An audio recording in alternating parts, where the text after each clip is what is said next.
Liberdade e dor. À primeira vista, parecem coisas que não combinam, né? Mas e se não forem opostos? Na nossa análise de hoje, vamos mergulhar numa ideia que pode transformar completamente a nossa percepção sobre o sofrimento. A grande questão é: será que é possível ser livre e ainda assim sentir dor? Vamos investigar isso juntos. E tudo começa com essa pergunta. Uma pergunta que parece simples, mas que no fundo carrega um peso enorme. Afinal, somos livres? E é aqui que a gente encontra o paradoxo que vamos desvendar. De um lado da balança, a resposta é um sim, somos livres. Do outro, a gente encara a realidade de que, bem, as nossas dores ainda estão aí. Como é que essas duas verdades podem existir ao mesmo tempo? Então, vamos lá. Essa tensão toda, esse aparente conflito, não é um erro de lógica, não. Muito pelo contrário. É uma revelação. Uma revelação sobre o que significa, de verdade, ser livre. Olha que interessante, a tradição bíblica, que é a base dessa análise, redefine completamente o que é liberdade. Não se trata de chegar num lugar onde não existe sofrimento. A verdadeira liberdade é uma transformação profunda na nossa relação com a dor. O sofrimento pode até continuar ali, mas algo essencial muda. E a grande mudança é justamente essa. A dor perde o poder de nos definir. A libertação de verdade não vem quando a gente elimina os problemas, mas sim quando a gente quebra por dentro esse cativeiro invisível que a dor cria. O teólogo Marconi Farias tem uma expressão fantástica para isso: quebrar o monopólio narrativo da dor. O que será que isso quer dizer? Bom, significa que a dor deixa de ser a única voz que conta a nossa história. Ela para de ser a narradora principal. E a diferença fica muito clara aqui. Antes, a dor tinha um monopólio. A voz dela ditava quem a gente era. Você é o que você sofreu. Você é aquilo que você perdeu. Mas com essa liberdade, essa voz se torna só mais uma no meio de tantas outras. Ela perde aquele poder de reinar absoluta sobre a nossa identidade. Então, o ponto central de tudo isso é que essa liberdade é, na verdade, um deslocamento. Uma mudança interna no nosso centro de gravidade existencial. Pensa assim, antes, a nossa identidade se organizava toda ao redor da ferida, do trauma, da perda. A dor era como o sol e tudo mais girava em torno dela. Agora, o centro muda de lugar.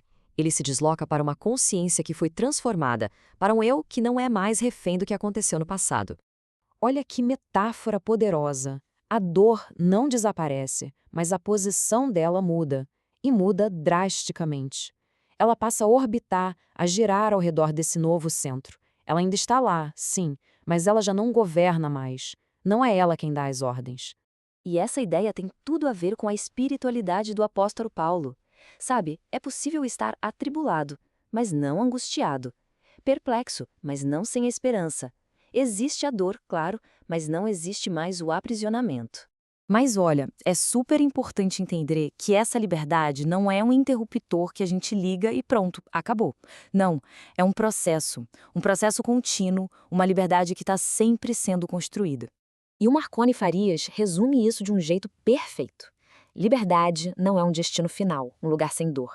É uma maneira de caminhar pela vida. É desenvolver a habilidade de viver sem ser definido pelas nossas feridas.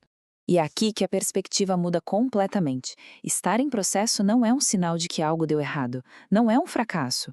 Na verdade, o próprio processo é visto como o jeito, o método pelo qual a transformação acontece. O tempo se torna um grande aliado. Isso nos leva a uma ideia que, nossa, é muito libertadora. A dignidade que existe em admitir que ainda não chegamos lá. A honestidade de reconhecer a nossa própria incompletude. Parem para pensar neste paradoxo. É a alma que ainda se sente presa que precisa passar aquela imagem de perfeição. Sabe, aquela de já superei tudo. Já a alma que é verdadeiramente livre, essa tem a segurança para admitir, olha, eu ainda estou em processo de cura. Desse jeito, ser incompleto deixa de ser uma fonte de vergonha.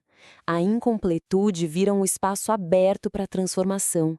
Vira uma prova de que a vida está em movimento, que não está parada e estagnada. É como na arte japonesa do kintsugi, sabe? Onde as rachaduras se tornam parte da beleza da história da peça. Então, no fim das contas, a liberdade que a gente está descrevendo aqui não é uma fantasia, é uma liberdade pé no chão, profundamente realista e justamente por isso muito espiritual. Para a gente resumir, o ponto crucial é este. Sim, a dor pode continuar existindo. Sim, o processo de cura pode levar tempo, pode ser longo, mas a identidade fundamental da pessoa mudou. Ela não pertence mais àquele cativeiro da dor. E aqui está a conclusão final, para a gente guardar. Liberdade não é uma anestesia, não é parar de sentir. É simplesmente não ser mais governado pelo que se sente. É poder sentir a dor, a perplexidade, a tristeza, mas saber que o centro de comando, esse, agora está em outro lugar. E a pergunta que fica no ar é: o que então passa a governar nossa vida?